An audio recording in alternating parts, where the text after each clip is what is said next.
Shalom, saudara-saudara yang dikasihi Tuhan. Mari kita kembali merenungkan firman Tuhan dengan tema tampil beda. Dalam kitab Roma 12 ayat 1 berkata, "Karena itu, saudara-saudara, demi kemurahan Allah, aku menasehatkan kamu, supaya kamu mempersembahkan tubuhmu sebagai persembahan yang hidup, yang kudus, dan yang berkenan kepada Allah. Itu adalah ibadahmu yang sejati." Tentu kita bertanya-tanya, tampil beda? Untuk apa kita tampil beda? Jika kita perhatikan sekeliling kita, ada orang yang ingin tampil beda supaya dapat menarik perhatian orang. Tidak ingin seorang pun menyamai atau menandinginya.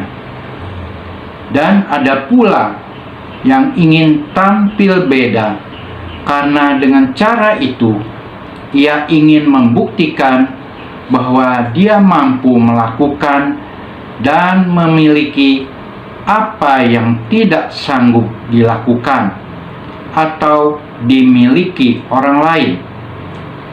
Tampil beda yang kita maksudkan di sini bukanlah tampil beda yang seperti itu, karena tampil beda yang dilandasi oleh motivasi ingin memperlihatkan orang banyak, tidak ingin disamai siapapun, membuktikan kemampuan diri, dan mungkin masih banyak alasan lainnya.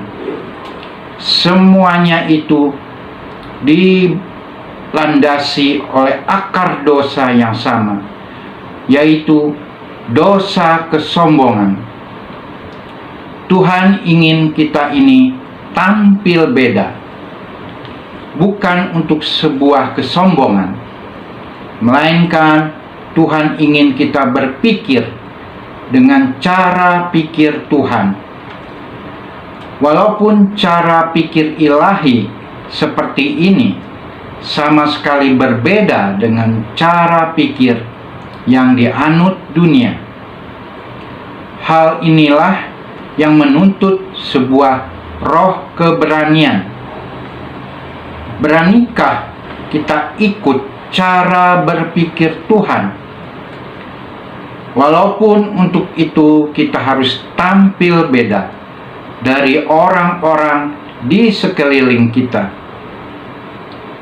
Ingat, janganlah kamu menjadi serupa oleh dunia ini, tetapi berubahlah oleh pembaharuan budimu. Mengikuti pola pikir Allah itu berarti berani hidup dengan cara pikir ilahi, tidak mengikuti pola pikir duniawi.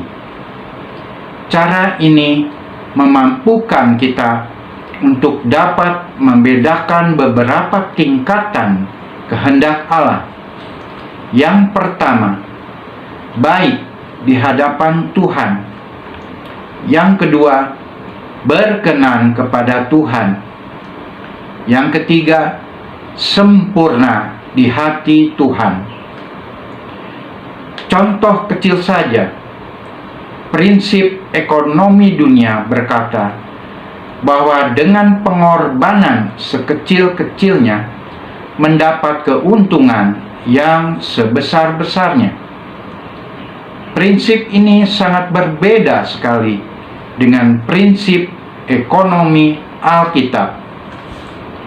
Dalam 2 Korintus 9 ayat ke-6 sampai ke-7 berkata, "Camkanlah ini, orang yang menabur sedikit akan menuai sedikit juga, dan orang yang menabur banyak akan menuai banyak juga. Hendaklah masing-masing memberikan menurut kerelaan hatinya. Jangan sedih hati, atau karena paksaan, sebab Allah mengasihi orang yang memberi dengan sukacita. Nabi Daniel berani tampil beda. Dia mau memakai cara pikir Allah, bukan cara pikir dunia. Lewat ketaatannya untuk tidak memakan makanan yang telah dipersembahkan kepada berhala, namun hanya memakan sayur-sayuran saja. Dia didapati 10 kali lebih cerdas dibandingkan dengan orang-orang di sekitarnya. Yusuf berani tampil beda. Dia memilih terali besi daripada bujuk rayu Tante Potifar. Secara pikiran manusia, tentulah langkah kaki Yusuf dari rumah Potifar sudah sangat mendekati pintu istana Firaun. Akan tetapi, tanpa disadarinya, setelah melangkahkan kaki dari pintu penjara, akhirnya langkahnya berujung di pintu istana Firaun. Saudara-saudara yang dikasihi Tuhan, jangan takut untuk tampil beda. Dalam 2 Timotius 1 ayat ke-7 berkata, sebab Allah memberikan kepada kita bukan roh ketakutan, melainkan roh yang membangkitkan kekuatan, kasih, dan ketertiban. Berdoalah di tengah-tengah lingkungan yang tidak mengenal kuasa doa. Cintailah firman Tuhan di tengah-tengah orang-orang yang menganggap Alkitab itu buku kuno. Ikutlah melayani Tuhan di tengah-tengah orang yang berkata, aku malu, aku tidak punya waktu. Jujurlah di tempat kerja, di tengah orang-orang yang pandai mencari keuntungan gelap atau haram, dan menganggap itu semua biasa. Katakan tidak tanpa harus mereka bersalah, jika memang harus berkata tidak. Dalam Matius 5 ayat 37 berkata, jika ya, hendaklah kamu katakan ya. Jika tidak, hendaklah kamu katakan tidak. Apa yang lebih daripada itu berasal dari si jahat atau iblis. Jadi orang Kristen memang harus tampil beda. Jangan menjadi serupa dengan dunia ini. Kita harus memiliki identitas atau jati diri kekristenan yang baik dan benar.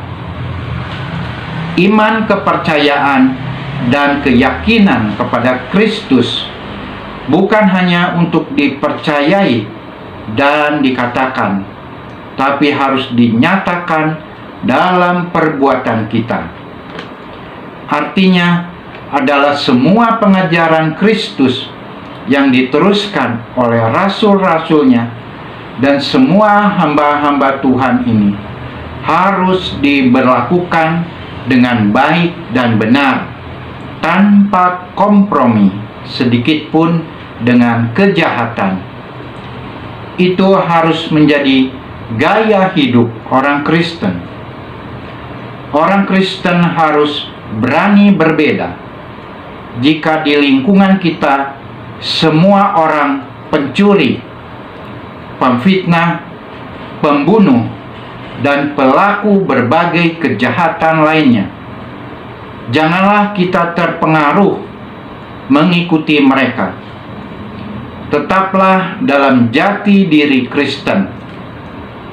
Jika semua orang di sekitar kita serakah, gila hormat, gila mamon, ambisius, mengutamakan dirinya dan memanfaatkan orang lain, bahkan pelayanan untuk kepentingannya, menghalalkan segala cara untuk keuntungan pribadi, kelompok, kepentingan ekonomi, politik, dan lain-lain. Janganlah kita ikut menjadi seperti mereka. Tampillah beda. Beranilah berbeda karena bertahan dalam jati diri dan menjaga integritas kekristenan kita. Sulitkah mendapatkan orang seperti itu? Tidak, sebab akan banyak orang yang mengaku dirinya benar dengan memanfaatkan kecakapan penguasaan firman Allah dan hukum gerejawi untuk membenarkan diri. Mintalah hikmat dari Tuhan dan lakukanlah saja firman Tuhan secara murni, benar, dan tulus. Soal orang lain berbuat apa dan mengaku diri sebagai apa, biarlah itu menjadi urusan dan tanggung jawab mereka di hadapan Tuhan, karena bukan tugas kita untuk menghakimi. Tugas dan tanggung jawab kita adalah berani tampil beda dalam mengamalkan dan melakukan firman Tuhan secara benar dan baik, sehingga kehidupan kita sebagai keluarga maupun jemaat Kristen diberkati Tuhan, dan kita dipakainya menjadi berkat bagi semua orang, serta menjadi kemuliaan nama Tuhan. Amin. Selanjutnya dengan isi saya. Dalam hidup setiap anak Tuhan ada dua kekuatan yang berusaha mempengaruhi, yaitu kekuatan dunia dan kekuatan sorga. Pengaruh adalah akibat yang ditimbulkan dari sesuatu yang terjadi. Dunia dengan segala kenikmatannya bagaikan magnet yang berusaha menarik manusia. Jika kita tidak waspada dan lengah sedikit saja, kita akan masuk jebakan itu. Kelemahan manusia mudah sekali tertarik kepada yang indah dipandang, enak dilihat, dan manis dirasa. Rasul Paulus dengan tegas mengingatkan kita dalam Roma 12 ayat yang kedua, "Janganlah kamu menjadi serupa dengan dunia ini, tetapi berubahlah oleh pembaharuan budimu, sehingga kamu dapat membedakan manakah kehendak Allah, apa yang baik, yang berkenan kepada Allah, dan yang sempurna." Jangan menjadi serupa dengan dunia ini. Jangan sampai terbujuk dengan apa yang dilihat mata. Efesus 5 ayat 8. Memang dahulu kamu adalah kegelapan, tetapi sekarang kamu adalah terang di dalam Tuhan. Sebab itu, hiduplah sebagai anak-anak terang. Jika hidup kita dalam terang, seharusnya tidak lagi berada dalam kegelapan. Kita adalah anak terang.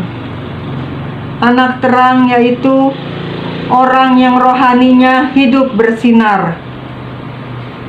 Apapun hidup kita harus nampak bagi dunia ini bahwa kita adalah anak terang. Kita tidak boleh lagi mengikuti gaya dunia dan cara dunia. Kita harus berani tampil beda.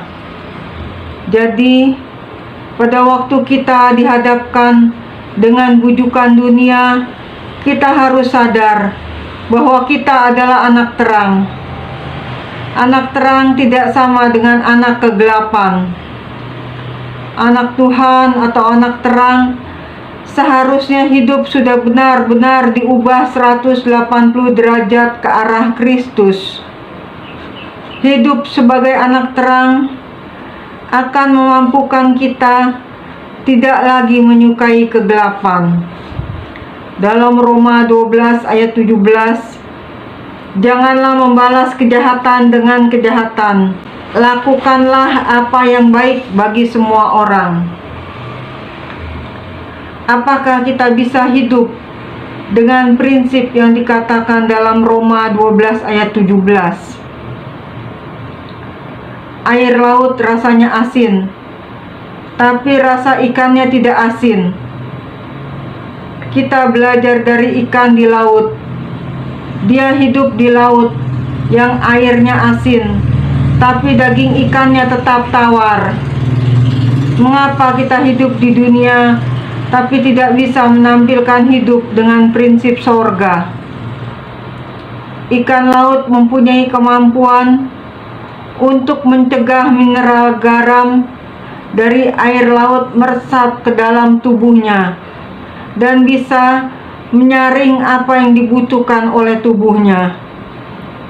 Kita sebagai orang-orang percaya hendaklah belajar dari ikan di laut. Walaupun kita hidup di dunia, janganlah menjadi serupa dengan dunia, tapi berani tampil beda. Jangan terinfeksi oleh nilai-nilai dunia yang tidak menurut firman Tuhan.